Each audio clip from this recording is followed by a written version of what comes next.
That's right. You're listening to another episode of the Co-Main Event Mixed Martial Arts Podcast. I'm your co-host, Chad Dundas, a longtime MMA journalist, novelist, and podcaster. And joining me, as always, from MMA Junkie in USA Today, your friend and mine, Mr. Ben Folks. Ben, we are back in the thick of it now. Can you feel it? Can you feel the thick of it wrapping itself around you? You had the Bellator Heavyweight Grand Prix wrap up over the weekend, and UFC on ESPN Plus 2 is coming up on Saturday night. Plus, the weekend after that is UFC 234, featuring Robert Whittaker defending the middleweight title against Kelvin Gastelum. You know what? If I was Bobby Knuckles, I might take extreme caution when it comes to defending my title against this smaller man in Kelvin Gastelum, because the big fella has not had a lot of luck in recent meetings over the title in MMA. That's true.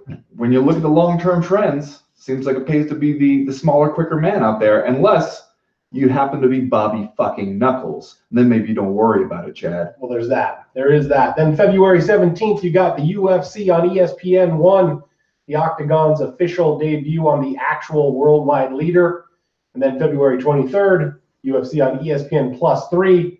I can tell you, Ben, that UFC 235 is the first weekend in March, but I don't want to overcomplicate your calendar. Man, feels like there's a lot of living to do between now and then.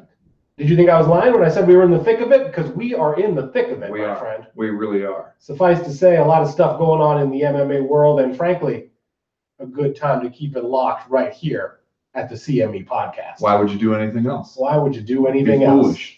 Remember, if you want to support the show, you can go out and get Cowboy Astronaut cigarettes or Dundasso t-shirts, whenever you want them, over at cottonbureau.com. We've also got music this week from our guy, The Fifth Element, a music producer out of Fort Worth, Texas. If you like what you hear from him on the show, you can check out more over at The Fifth Element on Twitter, facebook.com/The Fifth Element, or soundcloud.com/The Fifth Element Official. And as you guys know by now, that's the word "the" with an A. You know, when you say it like that, when you say you can get Cowboy Astronaut cigarettes or Dundasso t-shirts, it sounds like you're saying they could actually get Cowboy Astronaut cigarettes. Which, now I just got a great idea. That's the next step, right? We should get in the tobacco business. Yeah, we could get a small tobacco farm up and running. Why not? Why not? Seems like it would be within our means. Sure. We don't know anything about agriculture or laws or sales, but I feel like, actually, I'm going to go ahead and say right now, we got a future as tobacco barons. I have to tell you this, one thing I do know, over the course of history, tobacco has been a relatively popular product. Yeah. Seems to have done good business for individuals over a period of time. That's right. And I feel like I've always felt like living inside me somewhere is an evil rich guy. And what better way to unlock that potential than the tobacco business? I know. At this point, you're just an evil middle-class schlub. I know. That's no fun at all. 3 rounds as usual this week in the Co-Main Event Podcast. And round number 1, man, Ryan Bader knocked out Fedor Emelianenko so fast, I didn't even really have time to get depressed about it. So small victories, I guess. And in round number 2, a final verdict on the Bellator Heavyweight Grand Prix and whether it'll go down as a towering home run hit off the bat of Scotty Cokes.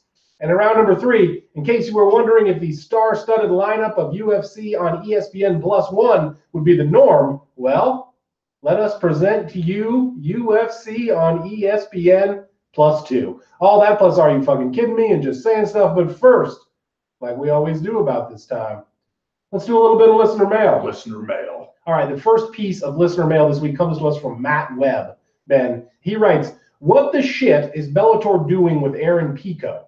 The kid is 22 and has had his whole shit broke twice in 6 fights.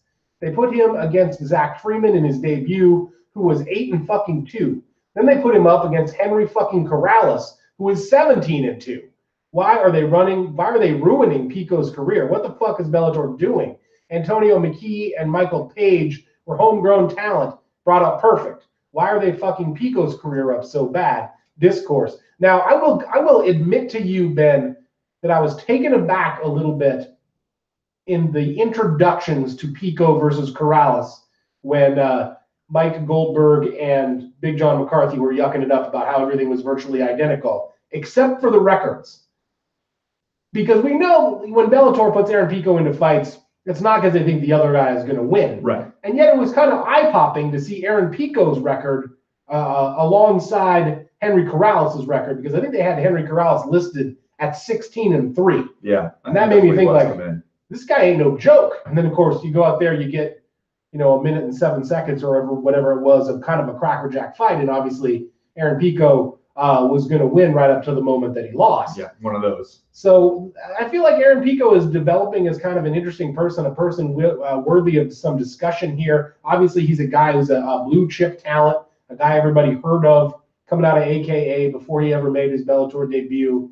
He's lost twice now, but I would also say I think that Matt Webb is right. Like, he's out there fighting some legitimately tough dudes for a guy who has, you know, such little experience as he does. But what do we want Bellator to do instead? To just go purely tomato can shopping? Yeah. Because people won't like that either. It's a kind of a no-win situation there. If you put them up against somebody who is like 2-4, everybody's going, all right, so we're just going to have Aaron Pico go out here and body somebody to just build him up. If he goes out there against somebody who's more experienced and he loses, then it's what the shit is Bellator doing with Aaron Pico. I mean, I would prefer this than the other one, because I know what you're saying too, and I bet you there's a lot of people out there who, when they get the offer to fight Aaron Pico from Bellator, are thinking it's not because Bellator thinks I'm going to win. Yeah. There might be getting tougher to matchmake for him if that's what you're trying to do, and there might be some people who out there are turning down those offers these days. But you're right. Like, his last fight was, you know, against a similarly experienced guy, a guy who had a little over 20 fights, and, you know, had just fought Darian Caldwell, and then went right into the Aaron Pico fight. And then this one, like, yeah, he had somebody who, and Henry Corrales, like, he'd been around in Bellator for a while. He has fought the legit people that Bellator had for him to fight, like Daniel Strauss and Patricio Pitbull, and then went on like this winning streak going into this fight.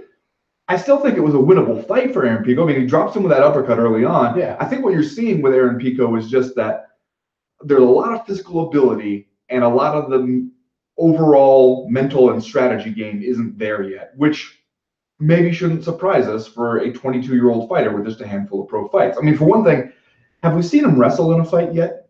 Have we seen him even threaten somebody with that? I mean, not to my memory. I was actually going to say, you know, despite the fact that there have been some bumps in the road now that Aaron Pico is 4-2 overall as a professional, he hasn't been in a boring fight yet.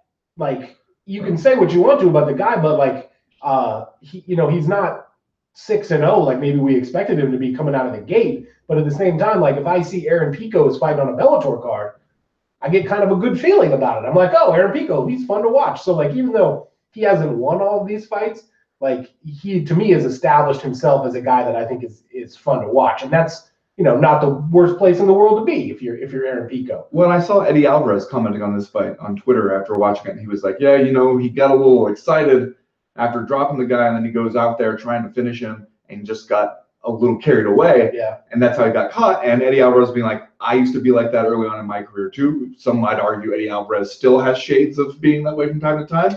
But where you have to learn some of these rookie mistakes, the difference is most people get to learn it when nobody else is really watching. Right. Like, nobody is paying that much attention to like a 4-1 fighter most of the time. And your Aaron Pico, people have been paying attention since the jump.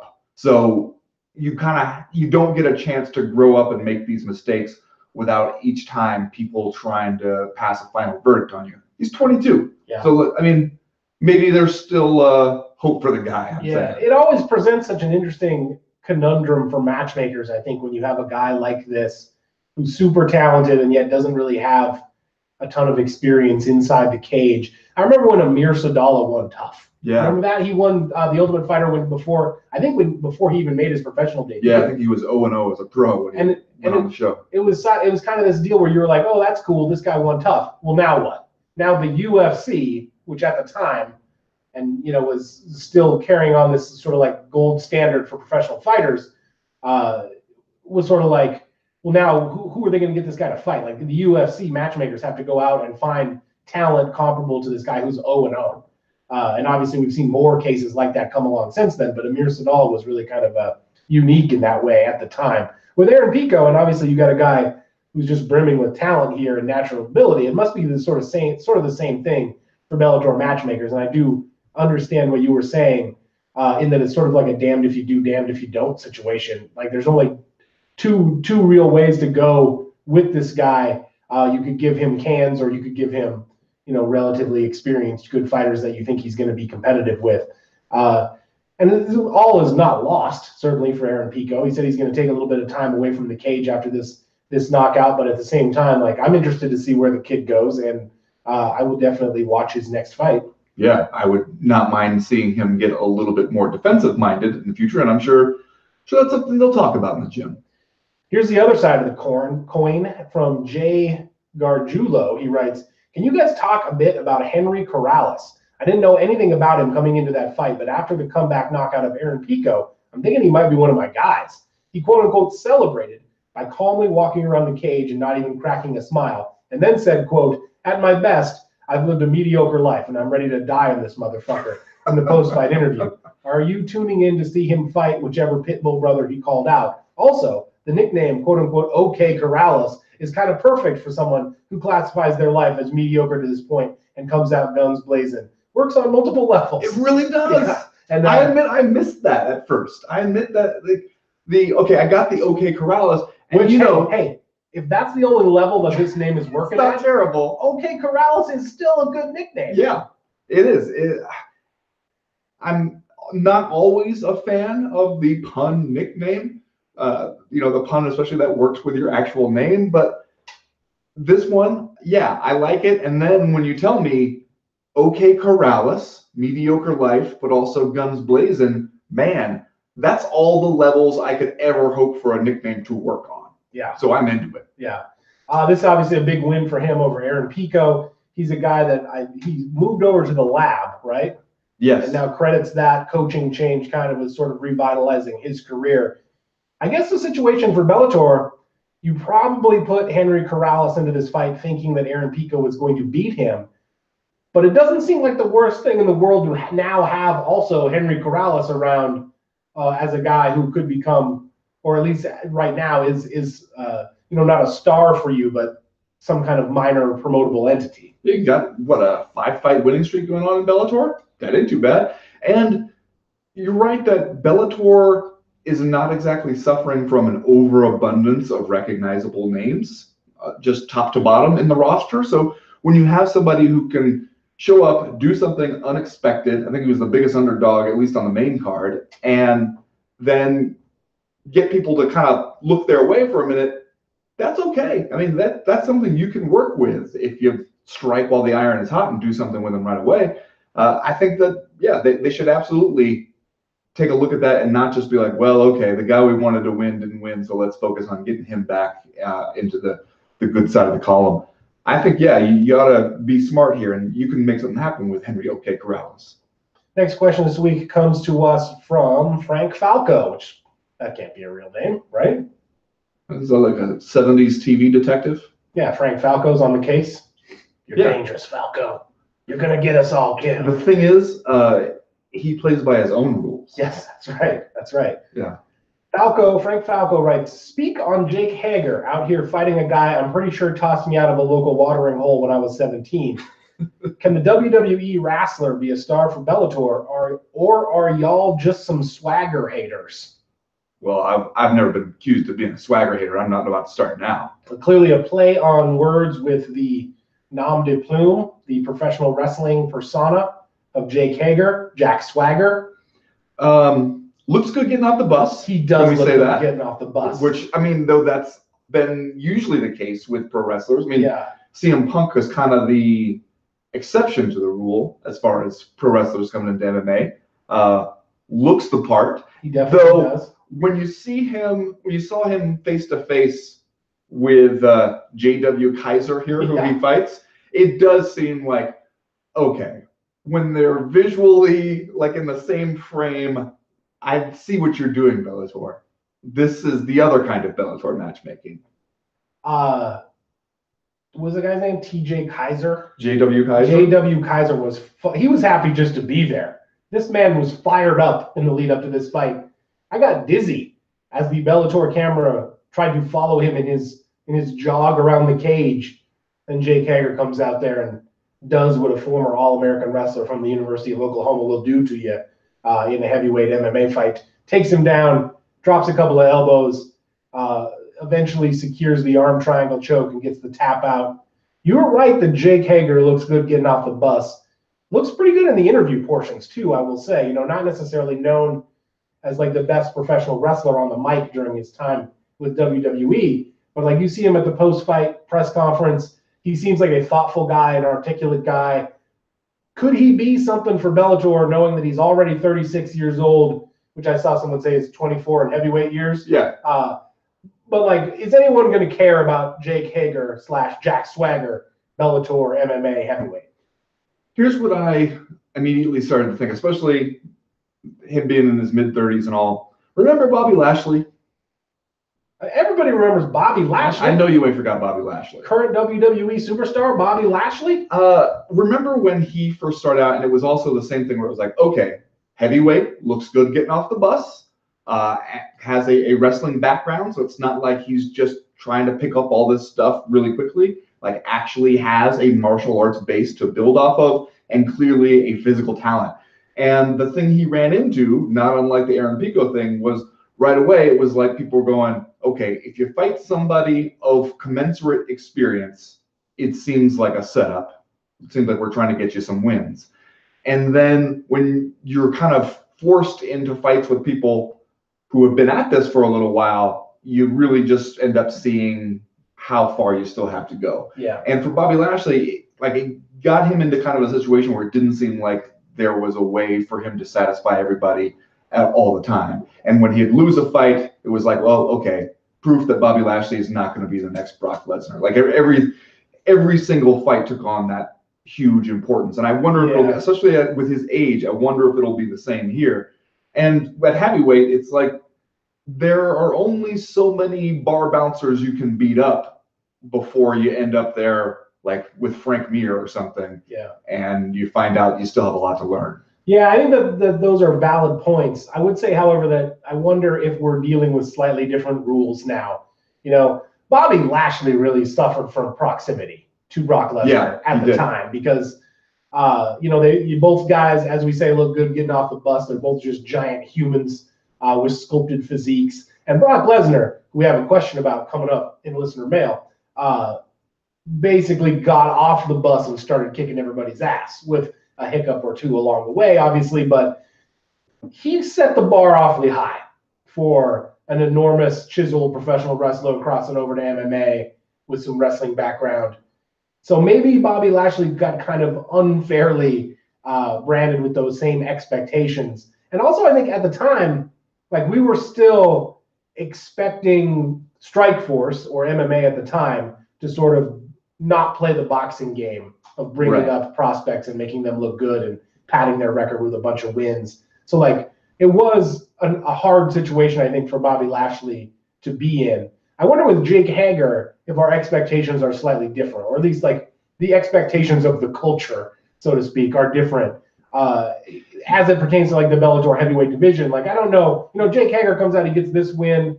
I don't know that we're necessarily expecting him to be, like, the best heavyweight in the world. So if Bellator were able to throw him 3 or 4, kind of gimme fights where at least the guy across the cage looked like he was going to be a physical imposition to Jake Hager, I wonder if we would be more receptive to that than we were at the time of Bobby Lashley. Are you saying maybe the MMA world is more open to just having some fun than it was back then? I mean, I think a lot of the goalposts have been moved since then. Also, did you like how I said the time of Bobby Lashley? Like, he was a great warrior of the Middle Ages. I always liked interviewing Bobby Lashley. He was a smart guy and fun guy to talk to. And like one of the things about Bobby Lashley was he was super humble. Yeah, they're really just down to earth and like a regular person to talk to. He was super like reasonable about his own abilities. Yeah. He didn't expect to be Brock Lesnar. So from Bobby Lashley's point of view, and I think Lashley was also training with Barnett, I think, those guys up in Seattle for a while. And I think like because of that, Lashley was like, I've still got a lot to learn in the MMA world. So I don't expect Strikeforce to like throw me to the wolves. I'm trying to like take this slow and kind of build myself up. It always seemed like Bobby Lashley had a more reasonable view of Bobby Lashley's abilities than maybe the world around him did. Yeah. He also like suffered a serious knee injury when he was involved in a bank robbery. Like he was in the bank. Well, and don't say involved in a bank robbery. Like during the time of Bobby Lashley. You're going to give people we the were wrong all idea. involved in bank He robberies. was a customer in the bank when he was trying to go to the bank to like put his paycheck in or whatever, and somebody comes in to rob the bank, and like they're waving guns around, and Bobby Lashley basically like hurt his knee diving for cover. It sounded like. I thought he hurt his knee like trying to foil a bank robbery. Maybe that was it. It would be a better story that would way. Be. Bobby Lashley, known in song and story, medieval warrior. If I ever hurt my knee in a bank robbery, A, don't say I was involved in a bank robbery. B, tell them I did it while like knocking out a bunch of people, like using like fake potted plants to knock out bank robbers. Not that I was like trying to dive out of the way, concerned for my own skin. Next question this week comes to us from the Cheeseburger Walrus, our old pal. He writes, don't look now, but this weekend's a must-win fight for Ben's all-time capital G-U-Y guy, Damian Maia. Loser of 3 in a row, it appears he's getting a significant step down when he faces Lyman Good. Is the UFC giving Maia a quote-unquote gimme, or are they feeding him to Good in hopes of Lyman getting a big finish over a name opponent? Well, you feeling the heat over there on this one, folks? Hey, I'm not going to sit here and tell you that Damian Maia is not one of my guys. Well, yeah, everyone who has ever listened to this show before would know that you were a pants-on-fire liar at that point. I will fully own my support for Damian Maia. Good dude, good martial artist, just all around somebody you feel good about supporting. But I would say, if this is the UFC's attempt to get into the Lyman Good business, I'd be surprised. Yeah, I would too. Especially when, I agree that it is a step down from, like, the 3-fight losing streak was Tyron Woodley, Colby Covington, Kamaru Usman, which, not too bad. It's not like you're saying Damian Maia sucks if he can't beat those guys. It's a tough 3-fight schedule. But then especially when you're having your event in Fortaleza, Brazil, this does not seem to me like the one where you'd be like, all right, let's go have Maia get crushed so that we can finally catapult Lyman Good into the superstar status we've always been waiting for. You sleeping on Lyman Good over there, Ben? That's 2-1 in the UFC. Oh, he's not a bad fighter, and he's Former experienced. tournament winner. He fought in the IFL, as a matter of fact, I believe. Yeah, I don't see this as somebody being like, all right, the Maia stock is plummeting. Let's dump it. Let's use him as a stepping stone, and Lyman Good's going to be the future. I don't see that was the thinking of the matchmakers here. All right, next question this week comes to us from Jamie Winquist, and this is an interesting question. Jamie Winquist writes, so about that whole quote, when has it gone well pushing someone who is inexperienced? How about Brock Lesnar? Now, remember we talked about this. Yeah. Was it last week on the show? I believe so. Brought up the pitfalls of pushing people who are inexperienced in MMA to a height that maybe they don't deserve or they haven't earned quite yet. We were talking about Greg Hardy, I think, in the specific instance there. Brock Lesnar, maybe the exception to the rule in that he became UFC heavyweight champion, was obviously the UFC's biggest pay-per-view draw for a hot minute there. I'm just going to kick it to you with this point-blank question. Brock Lesnar's MMA career, unqualified success, question mark? For whom? For the UFC? Yes, unqualified success. Like, brought big pay-per-view numbers, brought a lot of excitement. You can still drag him back up every once in a while and count on making a whole bunch of money on pay-per-view, which is remarkable to me. So yeah, from that, like, if we're saying, when has it gone well for the promoter? Yeah, definitely went well there.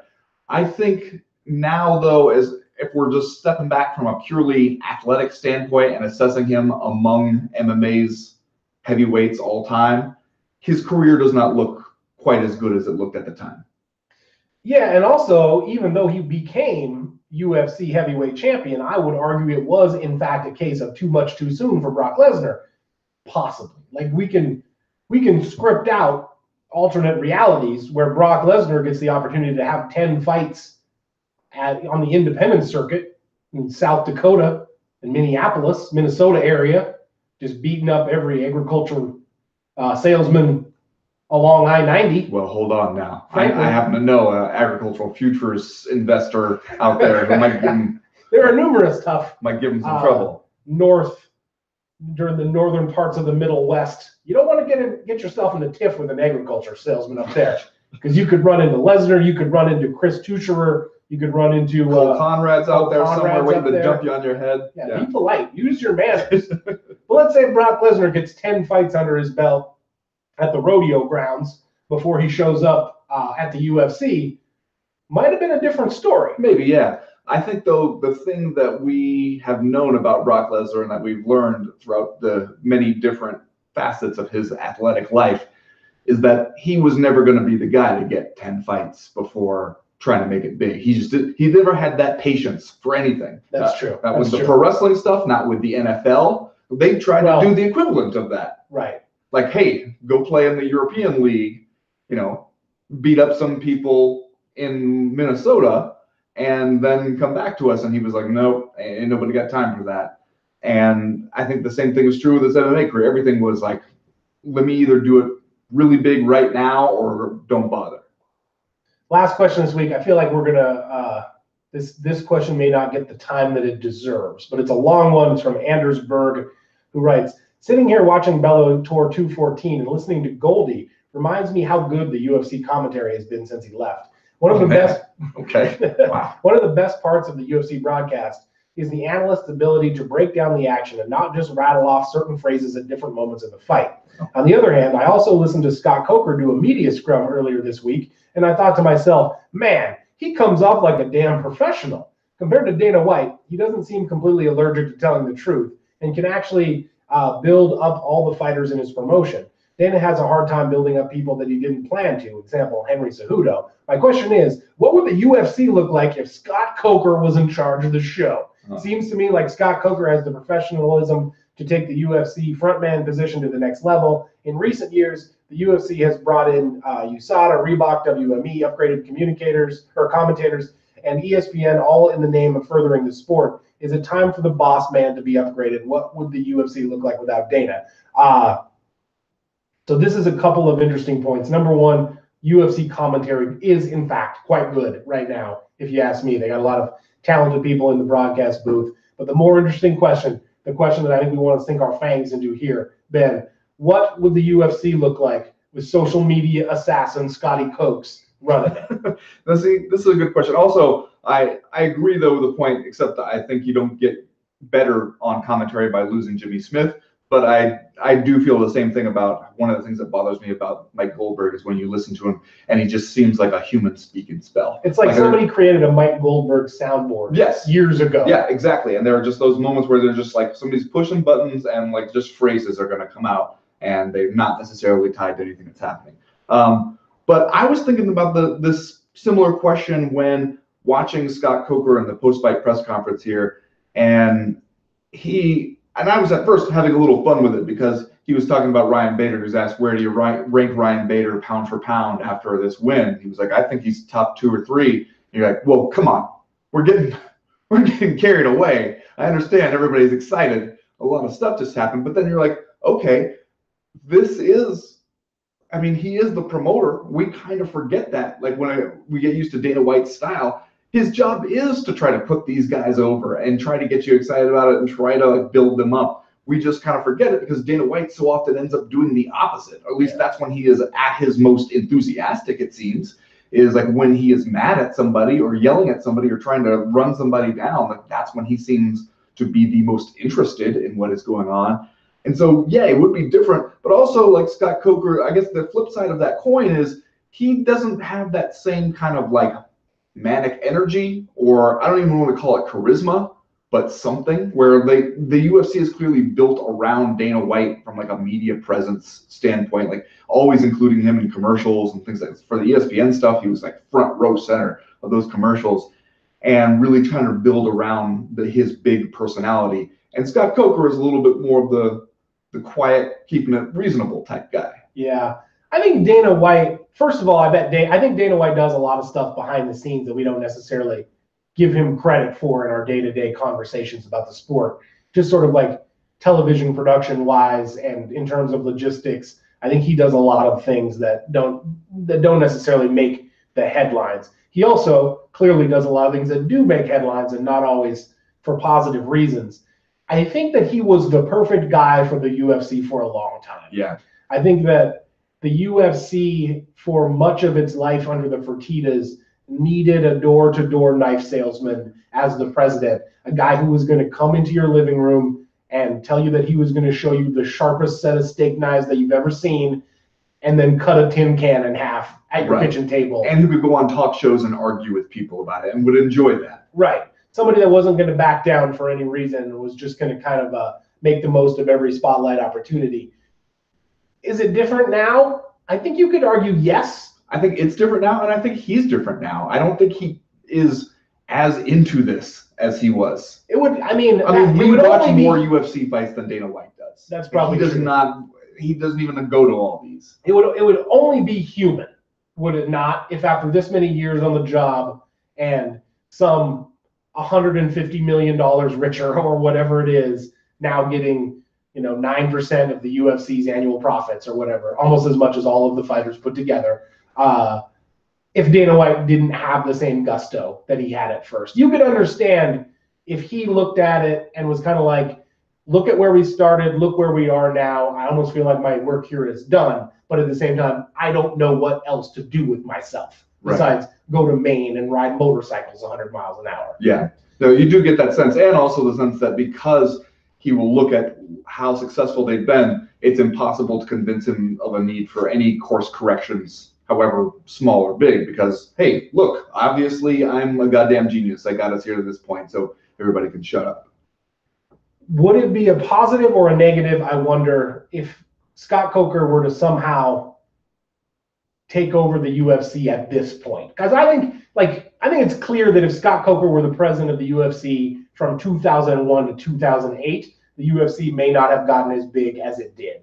I don't know that it's necessarily a perfect comparison to say, look at what happened to Strikeforce, but I don't know. Strikeforce was around about that time, and the UFC obviously ended up ingesting Strikeforce whole cloth pretty much at the end of its lifespan. But at this point, the UFC kind of is what it is, in my opinion. I don't necessarily know if you're going to get a ton more mainstream saturation than what you already have. Although this ESPN deal is probably the best chance that you have to increase your crossover appeal. If Scott Coker came over now, I can't really think of too many things that I feel like would clatter off the rails. Yeah. Although maybe I'm wrong. Maybe I'm not giving Dana White enough credit. It's possible we wouldn't know it until we saw it. We wouldn't know what essential piece we were missing. I will say this. On the other hand, just considering the UFC's schedule right now, that would be a lot of Scott Coker. You would get a lot of exposure to Scott Coker, and perhaps over the course of 42 events in 2019, his more understated, occasionally let me go back and watch the fights before I give you a quote style might wear a little thin. I don't know. Also, though, I'm saying, if you're the UFC and you're thinking about replacing Dana White as president and you don't go hire Brian Stan, the fuck is wrong with you, man? All right, that's going to do it for listener mail this week. If you have a question, a comment, a concern that you would like to air to the podcast in future weeks, you know how to do it. You go to the website, comainevent.com, and click the link in the top right-hand corner of the screen that says email the podcast. That'll get you in touch with us. While you're there, go ahead and sign up for the Breakfast of Champions newsletter. That comes out every Friday morning to catch you up on the news and notes that we miss on all the days that we're not recording the podcast. Stuff always happens. News always breaks. The newsletter itself is short. It's informative. We would love to tell you it's funny. And if you don't like it, it's really easy to unsubscribe. Right now, though, we are going to go ahead and get started with round number 1. Now I can do the. Here it is. Pull it off the gas station coffee. Oh, yeah. It's Colombian rainforest blend. You smell that? It does. It smells like the rainforest. Smells like the rainforest. Yeah, I could tell that.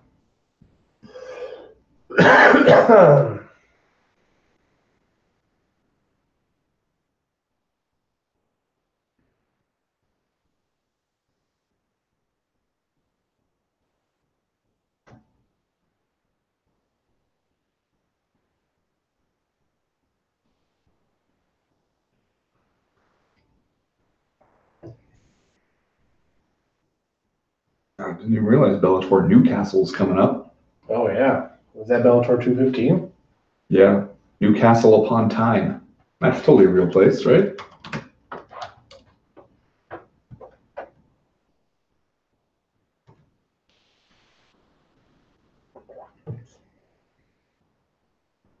Man, we got to get a thing. Wikipedia got to start doing dedicated pages for these Bellator events. Rather than just the entire year. You just got to scroll all the way down. Yeah. All right, ready? You ready to do a Patreon thing? Yes.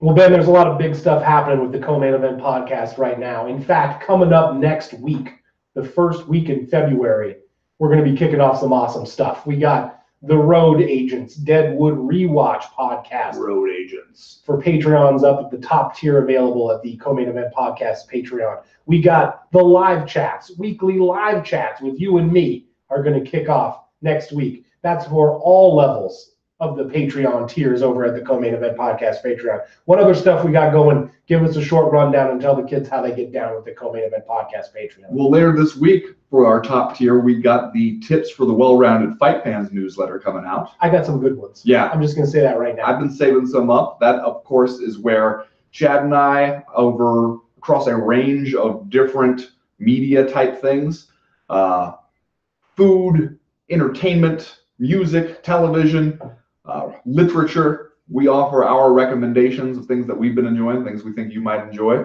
straight from us to you. Also, we've got, you mentioned that the live chats, the Road Agents Deadwood Rewatch podcast. Road Agents. Later on in February 22nd, don't forget about the Affliction Day of Reckoning drinking challenge. February 22nd. That's right.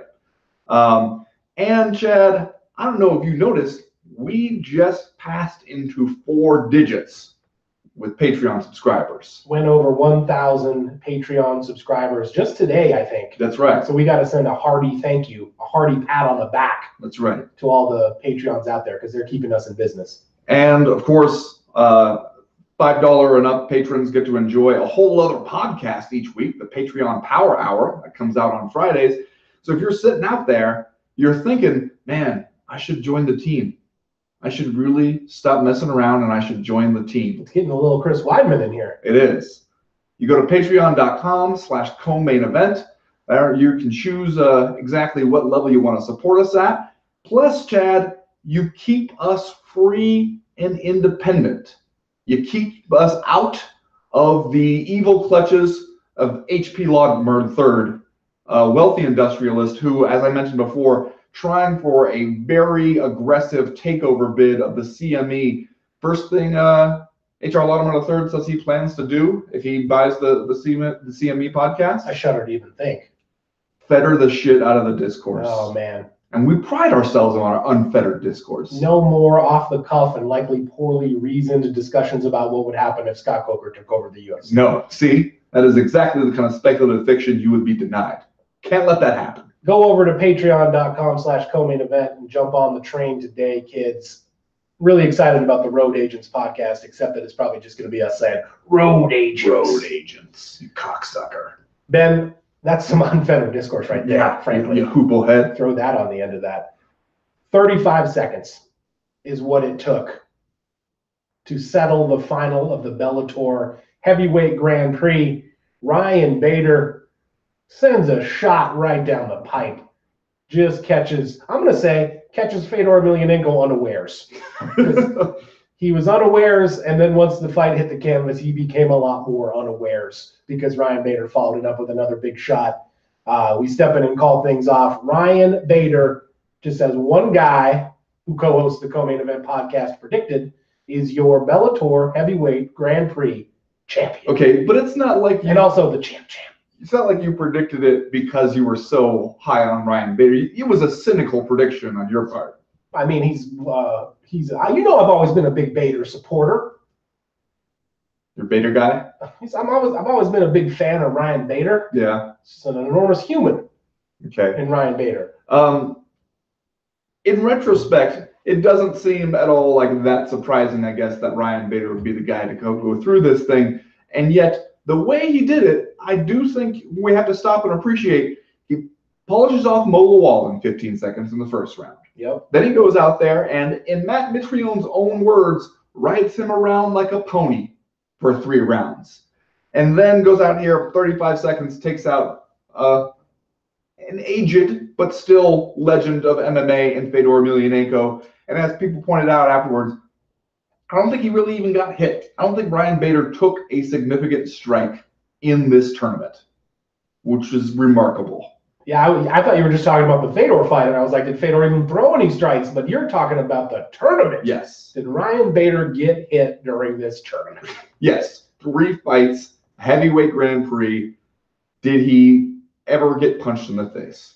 Well, we might need some statisticians to go run that back, because if Ryan Bader pitched a shutout for the entirety of the Bellator Heavyweight Grand Prix, that's some impressive shit right there. Well, I mean, I was thinking about this afterwards because everybody's going to get really excited about Ryan Bader afterwards. You know, Scott Coker did to say, I think he's top 2 or 3 pound for pound.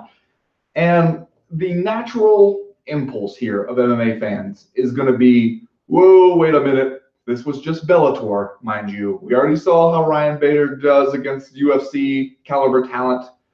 Let's not confuse a guy walking around with shiny belts for being the best in the world or being the best in 2 different divisions, because look who he's up against. Which, to some extent, fair.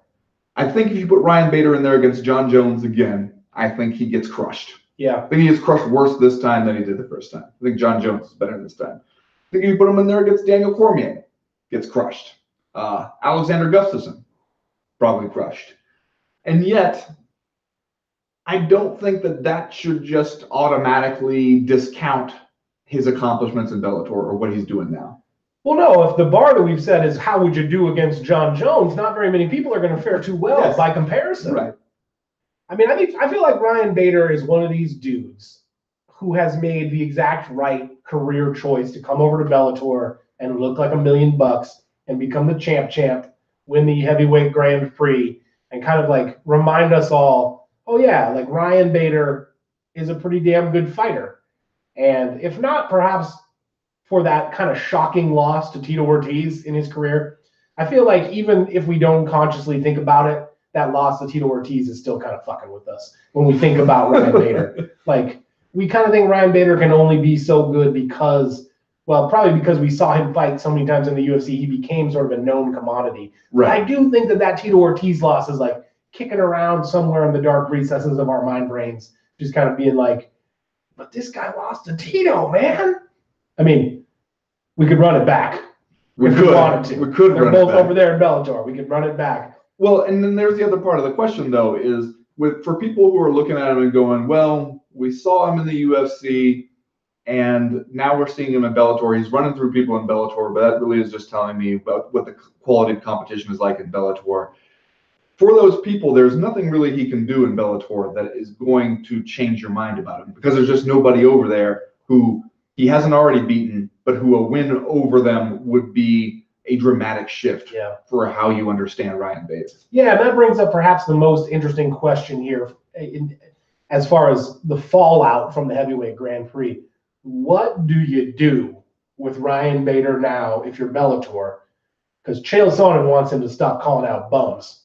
I saw over there on the internet. Yeah. So if you're Scotty Cokes and you just hit a towering home run with your Bellator heavyweight Grand Prix, which let's do it right now. Let's give Bellator some credit. When they kicked off this Grand Prix, I think we were a little bit taken aback by the timeline at first, but we were also sort of like, there's no way we get through this thing with all of the original competitors having taken part. As it turns out, Ryan Bader, a member of the original draw, and for the most part, an intact bracket, wins this thing. It's almost like Bellator pulled off the impossible in terms of a heavyweight tournament here. Yeah, well, I mean, I'm sure we'll talk a little bit more about that when we talk in round 2 about the Bellator and where they stand and how the tournament and everything went. But you do come out of this with somebody that you can really use in Ryan Bader. And I like the idea of saying, we're going to let him at least try to defend both belts. It's not like there's a ton of business going on at heavyweight at Bellator anyway, so it seems like it ought to be kind of doable. And when you just take a step back and you're like, career-wise, like you said, for Ryan Bader, Bellator has proven to be a smart move. Yeah. He exited the UFC on a 2-fight winning streak, but then he goes over to Bellator, becomes champ immediately, defends it, goes into this heavyweight tournament, gets another belt. He's getting a disclosed payout of $150,000 just flat fee to show up and fight in these. And I mean, it was that way for the first one in the tournament and the last one. The middle one was, I believe, an Uncasville, so you didn't get the payout numbers, but stands to reason, probably made the same there. So if you look at just like the last year of competition, that's some pretty good money for Ryan Bader. Plus, he's in Bellator, so he actually got to sell sponsorships on his shit, rather than rolling up in there for like 15 grand worth of Reebok pay every time. So, you look at it and you're like, there's got to be some kind of middle of the pack UFC light heavyweights who are going, I think I could probably beat Ryan Bader, and instead I'm over here hoping to end up as the main event of UFC Fight Night Allentown. Like, that's the best I can hope for kind of right now, when Ryan Bader's showing you a little different way to be. Yeah, if we're here to make money, if the thing we're doing here is making money, which that'll be one of the things you're trying to do. That's what we're doing, right? It seems like Ryan Bader maybe made the right decision here. Heavy sigh. Let's talk about your guy, Fedor Emelianenko. Okay. Who loses in 35 seconds. He was talking a lot about retirement leading up to this fight. He's 42 years old. The nature of the punch that Ryan Bader landed on the feet to put Fedor Emelianenko down, not necessarily even the crushing blow on the ground that. Yeah, where Fedor does the kind of Undertaker sit up right into a just clear cut, square on the face punch. The punch that Ryan Bader landed on the feet was enough for me to look at it and say, this dude can't do it anymore, because he doesn't have the reflexes and he can't fight like he's Fedor Emelianenko. And I feel like if he can't fight like he's Fedor Emelianenko, he can't do this anymore. Right. It's the only way he knows how to be is to go. And honestly, a part of me gets a little bit excited at the beginning of a fight before anything has happened yet. When you just see him come out there and the posture, like the way he kind of presents himself and in his stance and the way he holds his hands and everything and that he moves, you're like, oh yeah, Fedor. I still remember when it was like 2006 and you'd get excited about watching Fedor out there bouncing around on his toes, hands, kind of out in front of him at his waist, a light, just waiting to throw those killer shots. And yet then as soon as the action starts, you realize, oh yeah, you still fight that way. Right. The game done changed. Your body done changed. Opponents have done changed. It doesn't work anymore. Yeah, you can't fight that way in 2019 if you're not prime Fedor Emelianenko. Right. Can we play the unfair game and the unanswerable question? If the best Ryan Bader and the best Fedor Emelianenko showed up to have this fight, I wonder what would happen. Oh, wow.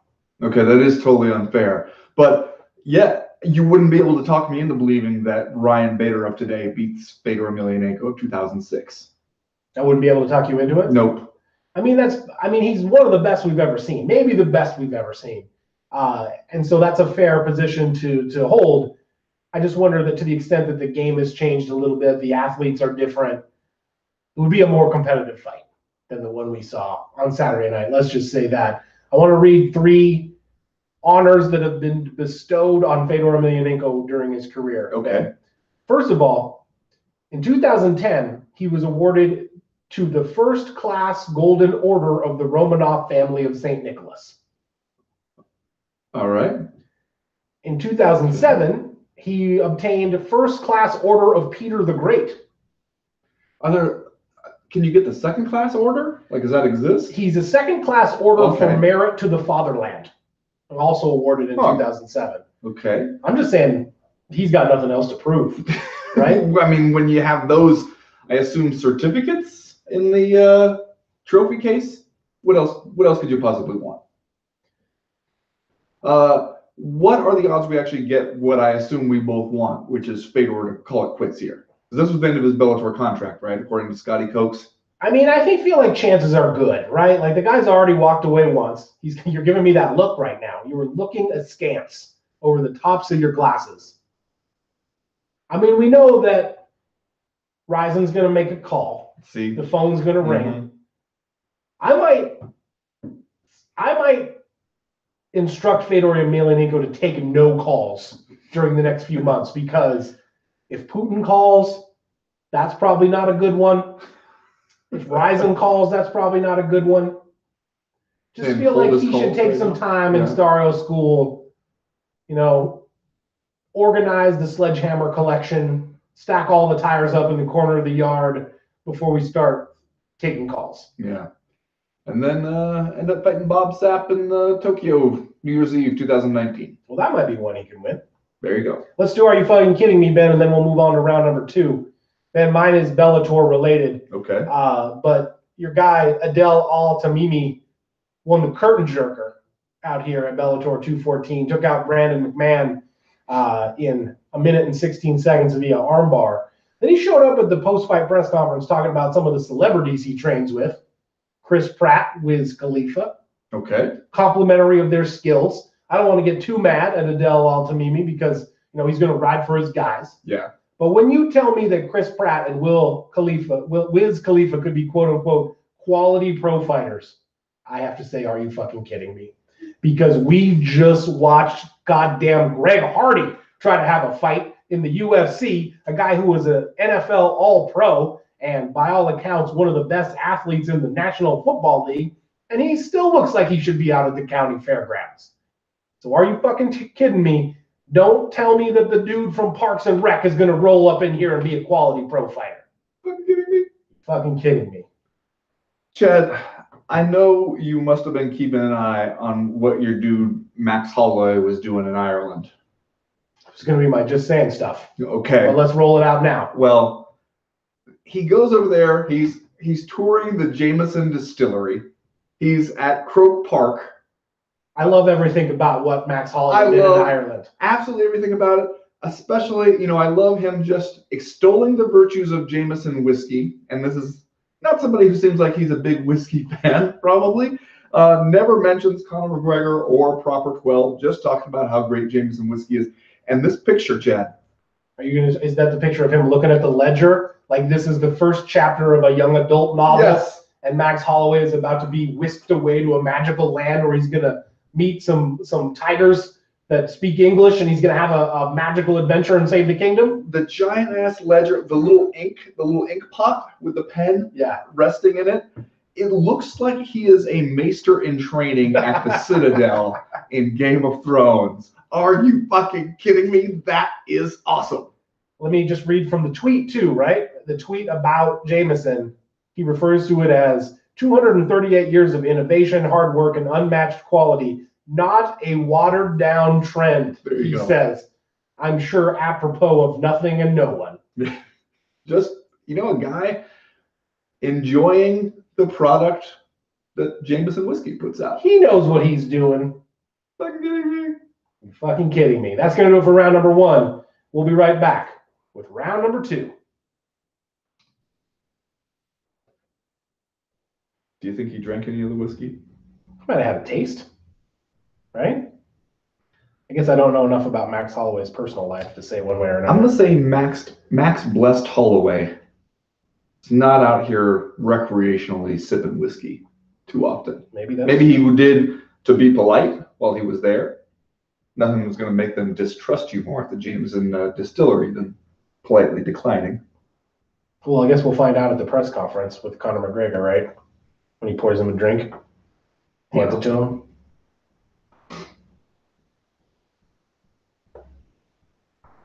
I'm going to read you a text from Gilman to open up round. Good. Round number 2.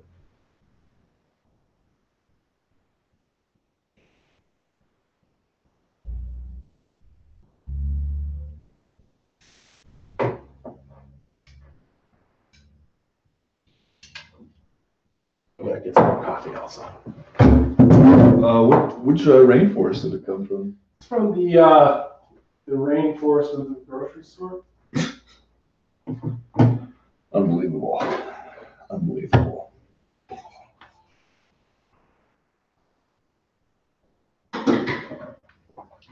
Did you watch the Royal Rumble? I did not. I don't even know who won. Who won? I don't know. I don't watch that stuff. I just figured you did. You're my connection to that world. Tell the people watching the live stream if they know who won the Royal Rumble, they can tell us in the comments. Chad wants to know who won the Royal Rumble, and he's going to treat you all like your Google. All right, you ready? You ready to do this? Yes.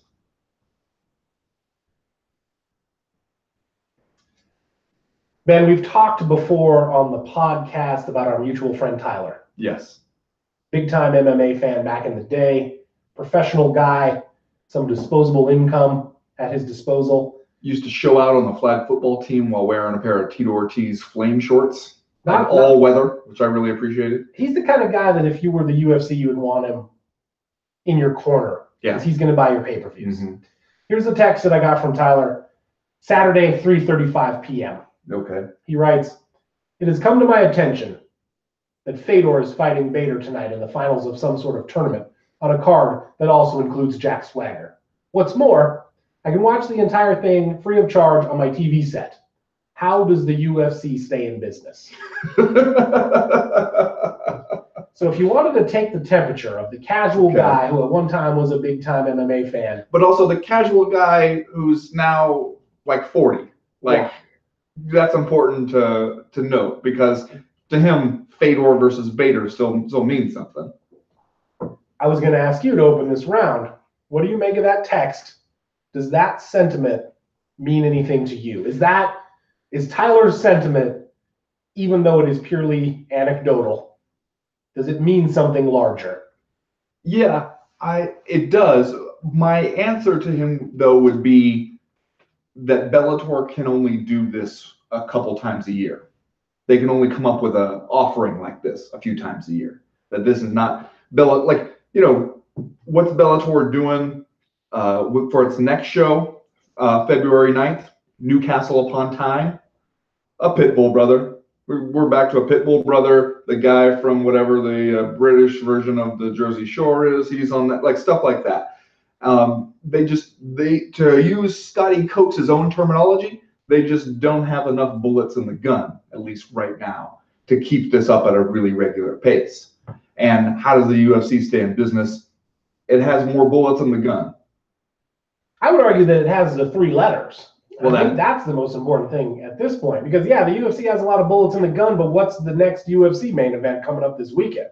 Rafael Assunção versus Marlon Moraes, a fight that if was the Bellator main event over there in Newcastle, I'm not sure that I would. I mean, it's going to be a good fight, but I understand what you're saying as far as name recognition.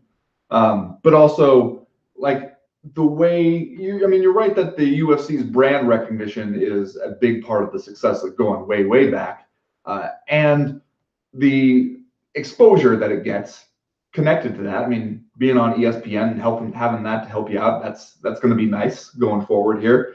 But also, like if you care about what's actually going on in mixed martial arts now, and granted, you got to be paying kind of close attention to even follow it up to know like who matters now rather than just like who used to matter.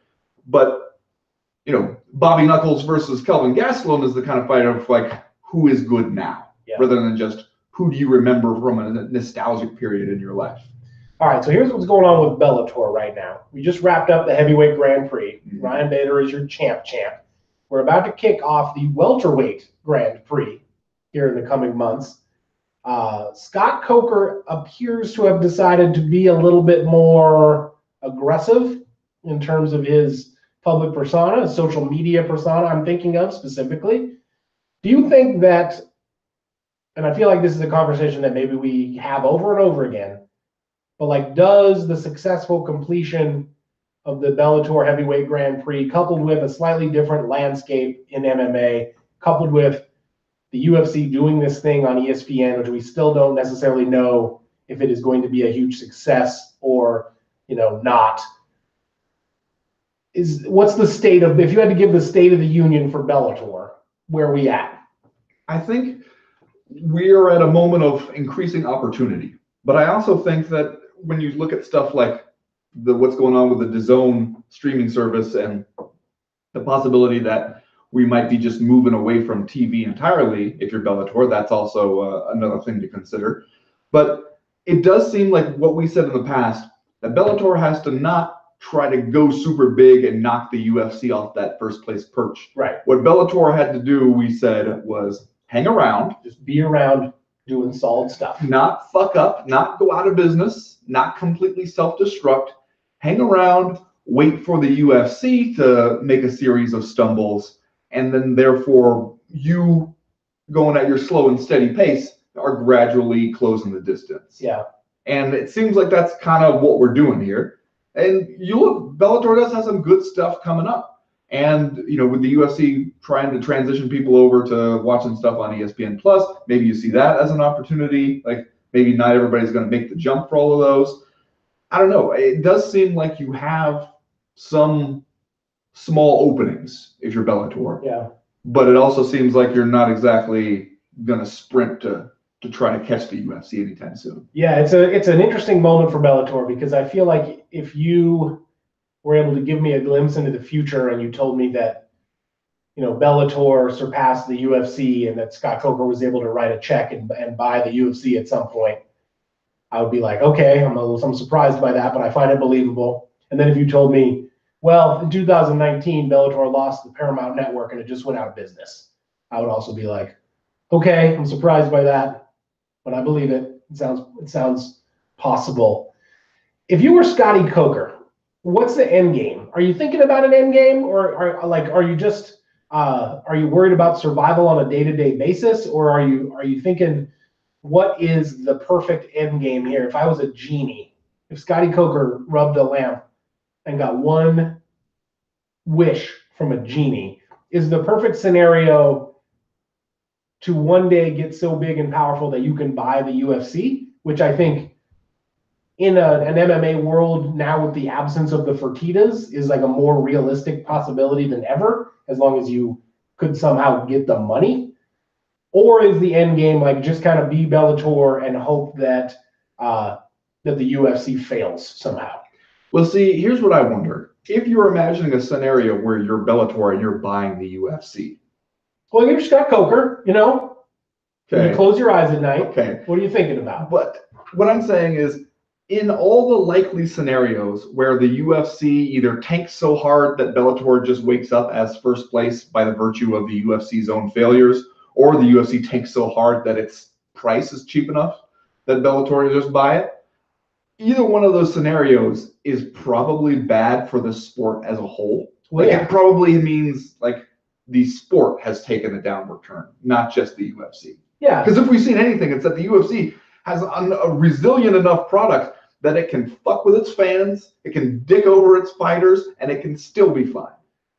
To a certain extent, yeah, but I wonder how much the new ownership group changes that. Like, the Fertitas were kind of willing to stick it out through thick and thin for a long time.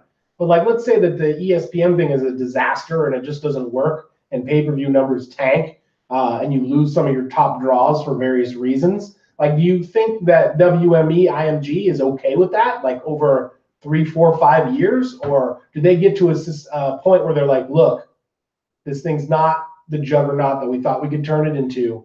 We need to get some of our money back and sell this thing? Maybe, but I mean, they already put a ton of money in it just to get it. So That's I would true. think that you'd have a really strong motivation to try to make it work. I just feel like they could get themselves into a tough spot if things don't go right. That's true, but Not that they necessarily care, because we're talking, again, like, they've got all the money. it's hard for me to imagine a scenario where all that happens and Bellator is still being like, hey, we're fine. Everything's been going great over here.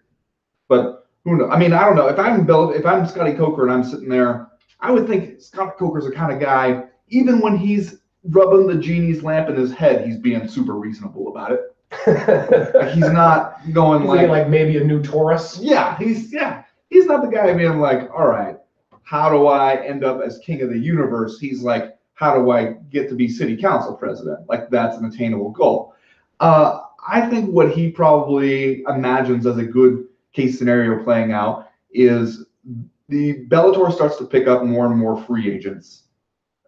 People, like, gradually the mindset changes both among fighters and then maybe as a consequence among fans, where people stop being like, Bellator is the place you go when you can't hack it in the UFC. But people see a guy like Ryan Bader doing well and they're like, hey, maybe that's something to consider. And gradually you start to siphon off some talent. Now you have more bullets in the gun. You can do more fun stuff, and people just start paying more attention. I think that that's probably the scenario he envisions.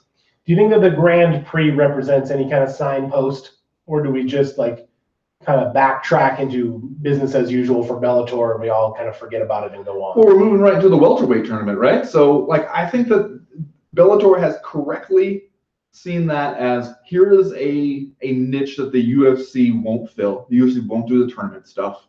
It's just scared of, like, tying up a division that way, and it's had bad experiences when it has even tried to do small tournaments. And so here's the thing you can do. People get excited about it. It's a really reliable and kind of cheap way to generate some interest. If you take 8 fighters we don't care about and just mix them up and have them in a series of fights, we still don't care about them. You take 8 fighters we don't care about and you put them in a tournament, as PFL has shown us, you can get something out of that. And so I think that stuff like that is smart. And especially when you get through the heavyweight tournament, heavyweights, a bunch of middle-aged heavyweights too. You got it done in a year, and you got all the original entrants.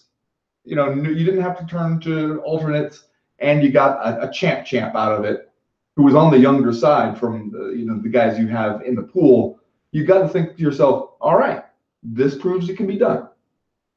No, I agree with you. Anything is possible now that you've pulled off a heavyweight grand. Yeah. That's going to do it for round number 2. We'll be right back with round number 3.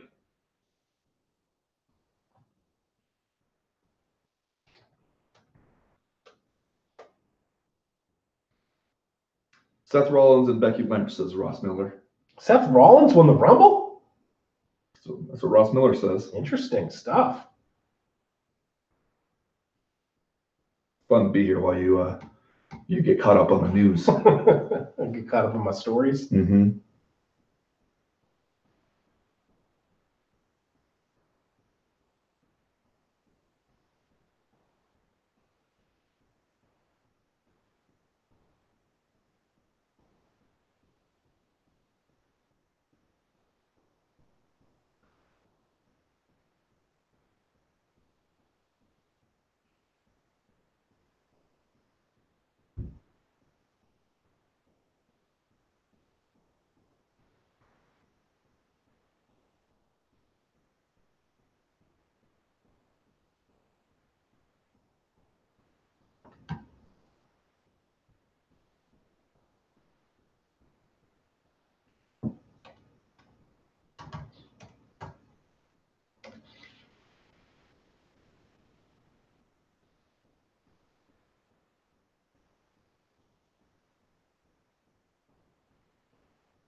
So, you ready? Yeah.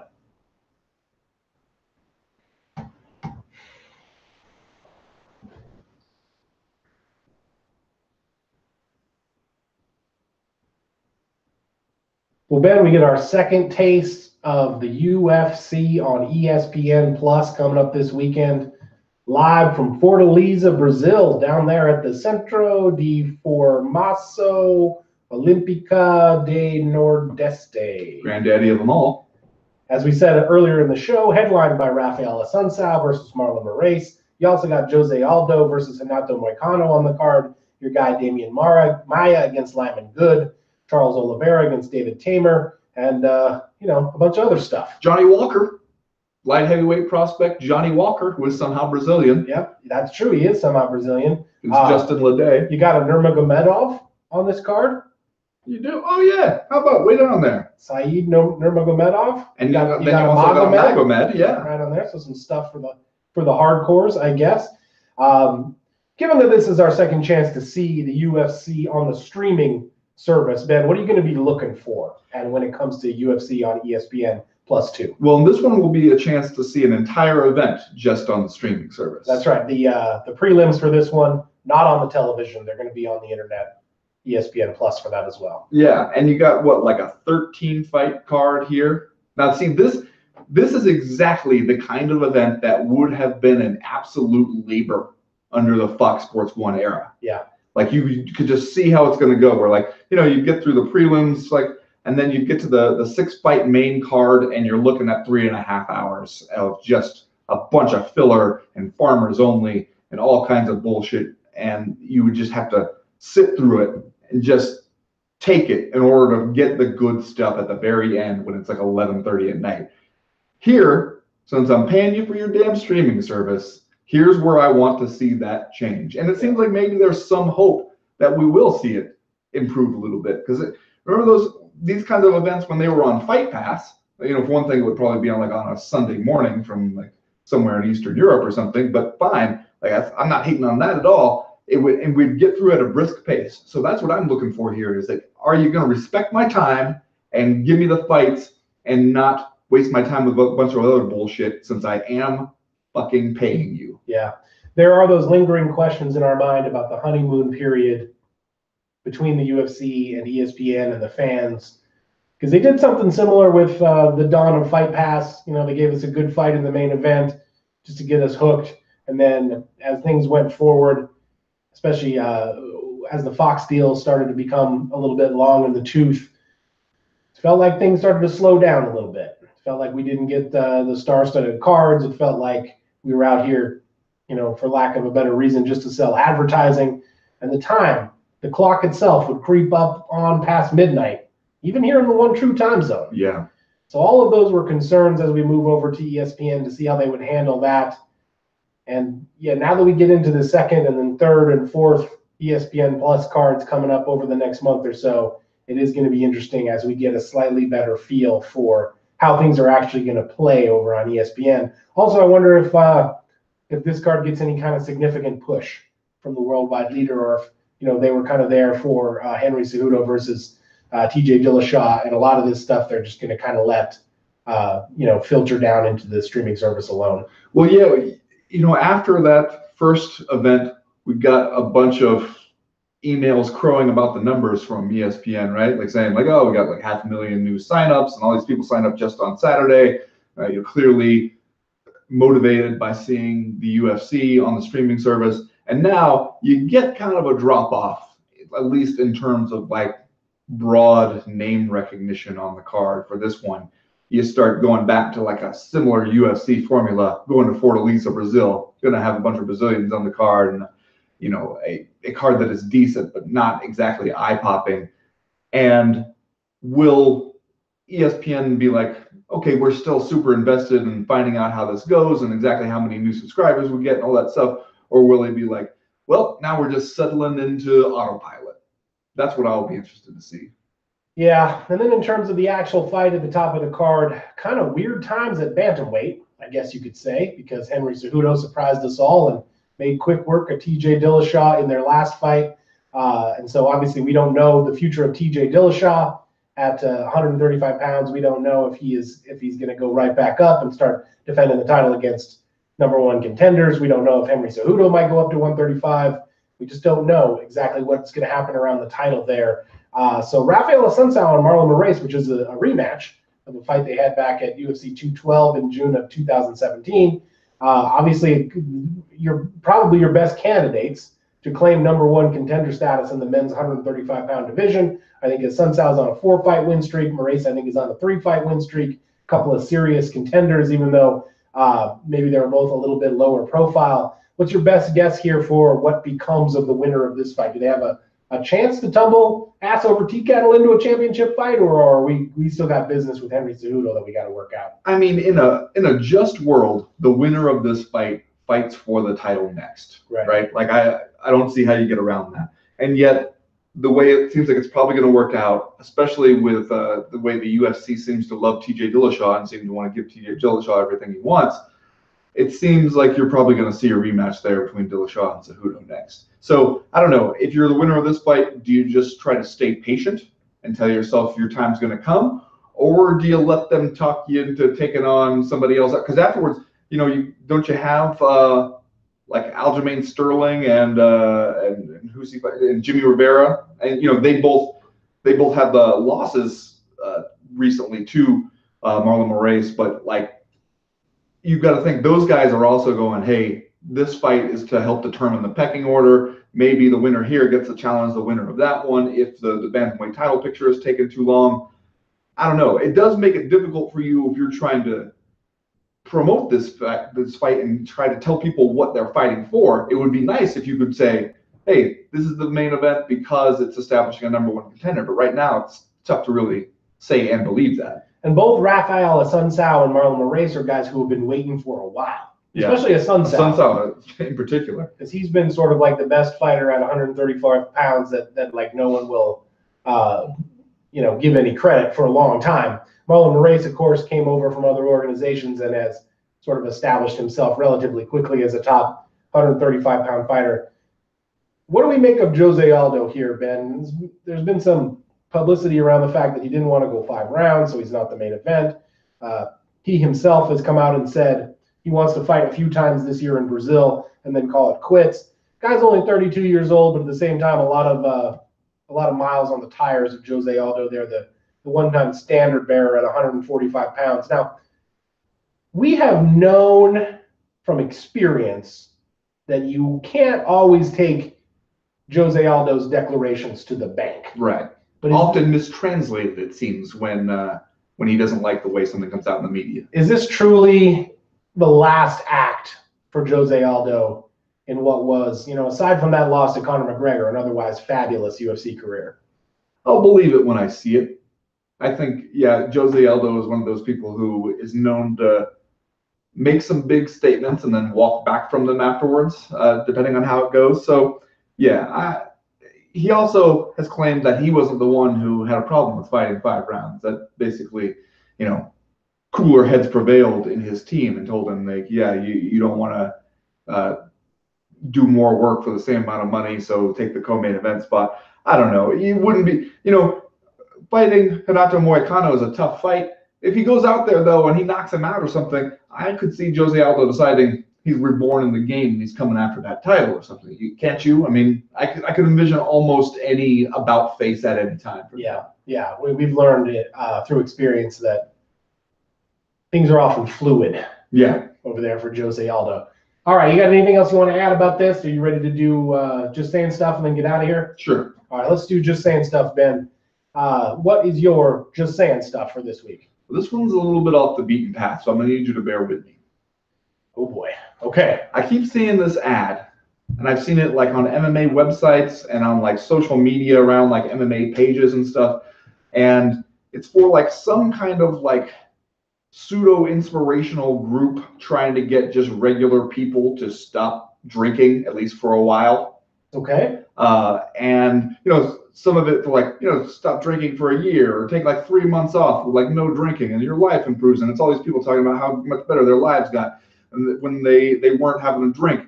And the image I keep seeing on all these sites and everything showing up is like this guy, and he's like at like a beach resort, and he's like, and it's like, oh, my life changed so much after I just like stopped drinking, even just like recreationally after work and stuff like that. And he's standing there at the beach resort. And I realize this says more about me than about them. But the first thing my brain thought when I saw it was, so you're telling me I could change my life and go to the beach resort, but then I couldn't get hammered when I got there? The fuck is the point of that? I'm just saying. Just saying. Telling on yourself over there. Why would I? So I would change my life and it would be awesome. And then I'd be like, I want to celebrate. Let's go get drunk. Oh, wait, I can't. Because I changed my stupid life. Thanks a lot. Just saying. Just saying. Well, Ben, when we talked about the fallout from the Alexander Hernandez loss to Donald Cerrone, we said he was taking it pretty well, kind of showing maturity that we didn't expect from him. Okay. I assume this is just going to keep going in that direction. He's had some time to think about it. Oh, God. Now. And I'm not saying he's gone totally off the rails here, but some of these comments on the recent MMA Junkie story here from Stephen Morocco kind of made me think, okay, well, he's got some distance from it now. He started telling himself some different things. Here's Alexander Hernandez talking to MMA Junkie Radio. A rematch would be extraordinary. That would be so expletive sweet. I assume he said so fucking sweet. I don't know. If it does, beautiful. If it doesn't, I understand why it wouldn't. Either way, it's a learning lesson. And if it wasn't this one, it would have been the next one, because the approach that I had has to change. Then he talks about Cowboy Cerrone. I could see him starting to question things, question himself. And instead of sitting back and being patient, I had this idea in my head that I had to get the next one. Where I pressed, he was patient. I pressed to my demise. I gave him shots. I was forcing shots that weren't there instead of picking the ones that were readily available if I played a smarter game. I started exposing myself to shots, giving shots, letting that clinch game open. To my own demise, I fell on my own sword. Huh. Okay. So I guess I'm just saying, Ben, maybe Alexander Hernandez not quite taking it with the kind of class that maybe we thought at first, or maybe he started to kind of tell himself a different story. Yeah, we all tell ourselves the stories we need to in order to get through, you know? I'm just saying. Just saying. That is going to do it for your co-main event podcast this week. We will be back next week. We will tell you all the stuff that happens at UFC on ESPN Plus 2. Should we just start calling these things ESPN or UFC Fight Nights? Because this is UFC Fight Night 144. Yeah, there you go. We might even look ahead to UFC 234 coming up on February 10th. And of course, we'll have the Patreon Power Hour coming later this week. That comes Friday.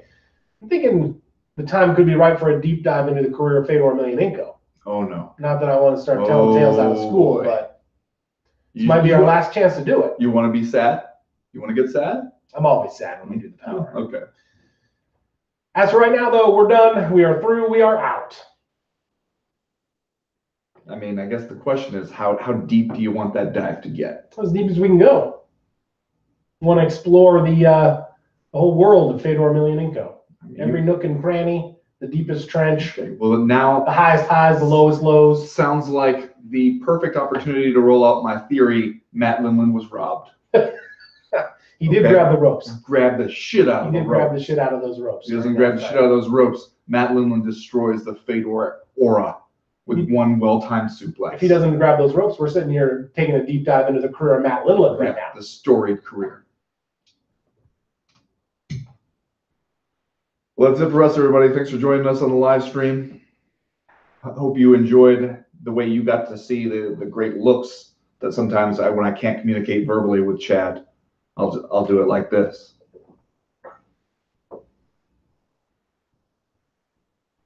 That's it. Thanks.